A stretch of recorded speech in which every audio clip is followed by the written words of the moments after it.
Welcome प्यारे बच्चों। तो आज हम इस वीडियो में कक्षा 12वीं की हिंदी की पाठ्य पुस्तक से पाठ कविता के बहाने नामक कविता के महत्वपूर्ण प्रश्नों और समरी को बहुत ही शॉर्ट में और आसान भाषा में समझने वाले हैं। तो चलिए शुरू करते हैं। सबसे पहले आपको यह याद रखना है कि यह कविता किसके द्वारा लिखी गई है।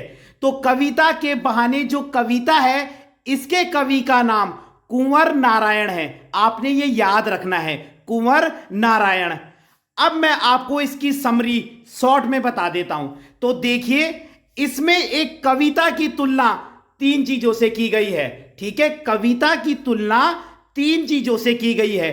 पहली, चिड़िया की उड़ान से, दूसरी फूल की खुशबू से, और तीसरी बच्चों के खेल से।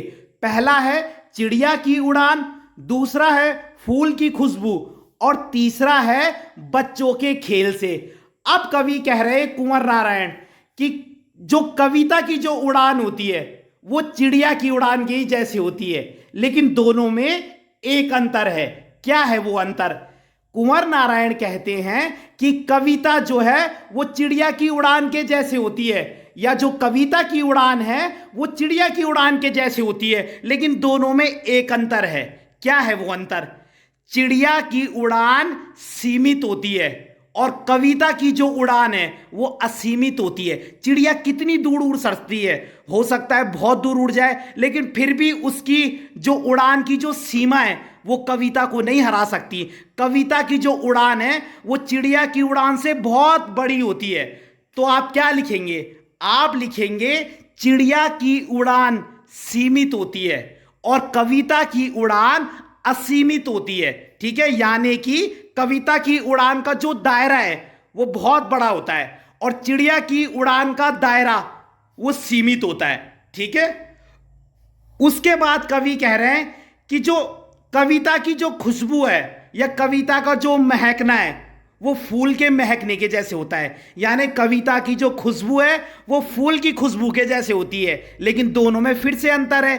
क्या अंतर है? जो फूल की खुशबू है उसका दायरा वही सीमित होता है। फूल की खुशबू थोड़ी दूर तक ही जा सकती है और फूल तब तक ही खुशबू देता है जब तक कि वो खिला होता है। जब वो मुरझा जाता है तो उसकी खुशबू समाप्त हो जाती है, लेकिन जो कविता की जो खुशबू होती है वो कभी समाप्त नहीं होती। कविता तो युगों युगों तक पढ़ी जाती है ना। अब देखिए, फॉर एग्जाम्पल कुंवर नारायण ने कविता कब लिखी थी, लेकिन आज भी हम इसे पढ़ रहे हैं और आने वाले समय में भी पढ़ेंगे। तो यानी कि युगों युगों तक हम उस कविता को याद कर रहे हैं। लेकिन क्या कुंवर नारायण ने उस समय जो फूल की खुशबू ली होगी वो क्या है आज हमें महसूस होगी? नहीं। फूल तो तभी तक उसकी खुशबू हमें महसूस होती है जब तक वो खिला होता है। अगर वो अभी टूट गया तो कुछ समय बाद क्या है, बिल्कुल उसकी खुशबू समाप्त हो जाएगी। उसके जो पंखुड़ी हैं वो सूख जाएंगी, उसकी खुशबू भी समाप्त हो जाएगी। लेकिन कविता की खुशबू कभी समाप्त नहीं होती। तो आपने देखा, चिड़िया की उड़ान की एक सीमा होती है, लेकिन कविता की उड़ान की सीमा नहीं होती। ऐसे ही फूल की खुशबू की एक सीमा होती है, लेकिन जो कविता की जो खुशबू है उसकी कोई सीमा नहीं होती। ठीक है, लेकिन थर्ड में कवि कह रहा है कि जो कविता है वो बच्चों के खेल के जैसे होती है, एकदम सिमिलर। क्यों? कवि ने कविता को बच्चों और उसके खेल के जैसा क्यों बताया? अब देखो क्यों।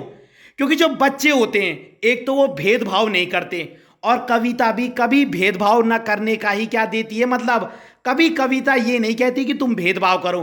तो कविता भी हमेशा ये मैसेज देती है कि हमें भेदभाव नहीं करना चाहिए, और बच्चों के अंदर भी कोई भेदभाव नहीं होता।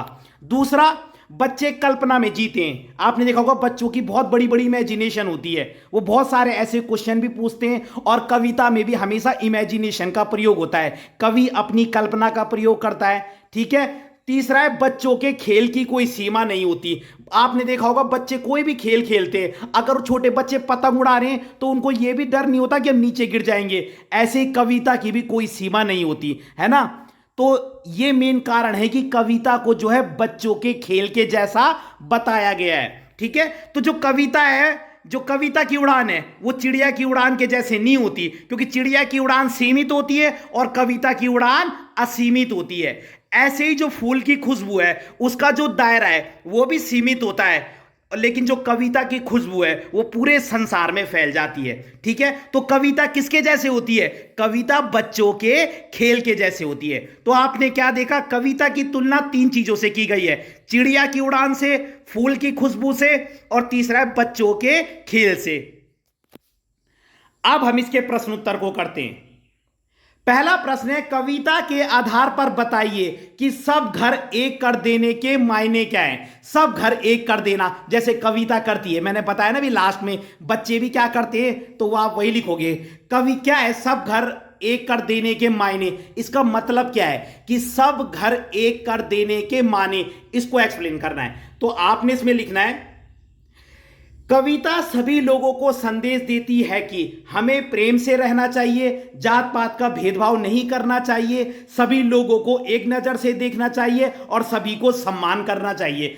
जब हम ऐसा करेंगे तो सब घर क्या हो जाएंगे, एक हो जाएंगे, मतलब यूनिटी आ जाएगी।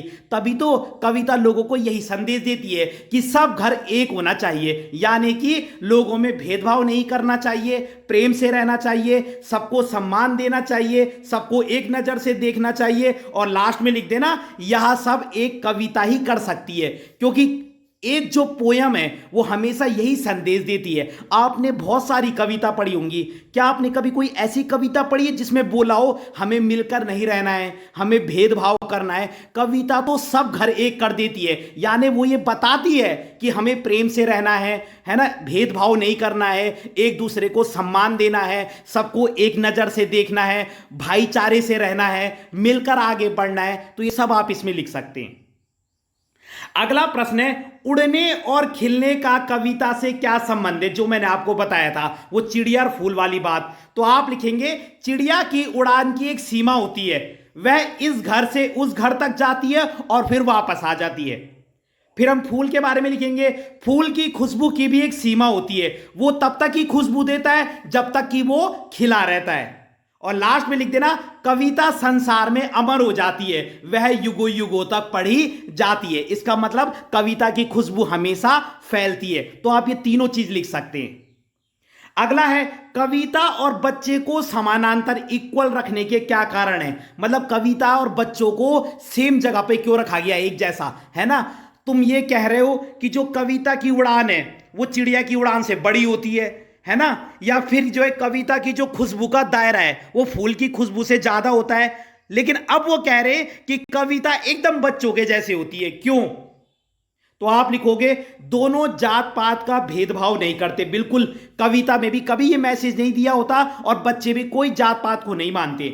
दोनों प्रेम का संदेश देते हैं, दोनों एकता का संदेश देते हैं, दोनों कल्पना में जीते हैं, दोनों सच्चाई का संदेश देते हैं और दोनों की कोई सीमा नहीं होती। ठीक है, तो ये सारे पॉइंट है जिसके द्वारा आप कह सकते हो कि कविता बिल्कुल बच्चों के जैसे होती है, बच्चों के खेल के जैसे होती है। जैसे बच्चे मन के एकदम सच्चे होते हैं, तो कविता भी हमेशा यही संदेश देती है कि हमें सच्चाई से रहना चाहिए। तो ये सारे पॉइंट जो है आप लिख सकते हो कि कविता और बच्चों को समान क्यों माना गया है। अगला प्रश्न है, बिना मुरझाए महकने के मायने क्या है? बिना मुरझाए महकने के मायने तो वही इसमें फूल वाला लिखना है आपने। फूल तब तक ही खुशबू देता है जब तक वह खिला होता है, और जब वो मुरझा जाता है तो उसकी खुशबू समाप्त हो जाती है। और अंत में लिख देना, लेकिन कविता की खुशबू कभी समाप्त नहीं होती, वह युगों युगों तक पढ़ी जाती है।